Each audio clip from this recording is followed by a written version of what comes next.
Ve'ata Yisrael ma'Hashem Elokecha shoyel mi'imach. Pasuk in Parashas Ekev asks Kodesh Baruch Hu, what does he want from us? Ki im le'yira es Hashem Elokecha, to have yiras shomayim. The Noida Yehuda asks, why does it say Ve'ata Yisrael ma'Hashem Elokecha shoyel mi'imach? Shoyel is the language of borrowing something. Why doesn't it say mevakesh, requests of you? The Noida Yehuda explains, Chazal observed and told us that one cannot fulfill any mitzvahs before HaKadosh Baruch Hu gave him the tools to fulfill those mitzvahs. One cannot fulfill the mitzvah of Bris Milah if he doesn't have a child. HaKadosh Baruch Hu gives him a son and then he's able to do that mitzvah.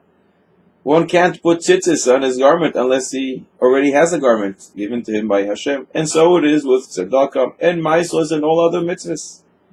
It comes out that when you do a mitzvah, you're actually doing from something that belongs to Hashem. That is why Chazal Perek Yav will say, Ten lo mishelo, she'ata ve'shelcha, shelo. Give from yourself, give from whatever you have, because really what is yours, and you included, belong to Him. So, but even though HaKadosh Baruch Hu is full of mercy and gives us reward as if we gave Him something that truly belongs to us. However, there is one exception to this rule, and that is the mitzvah of Yiras Shamayim, because that is up to the person to choose if he wants to be a Yireh Shamayim or not, if he wants to have fear of Shamayim or not.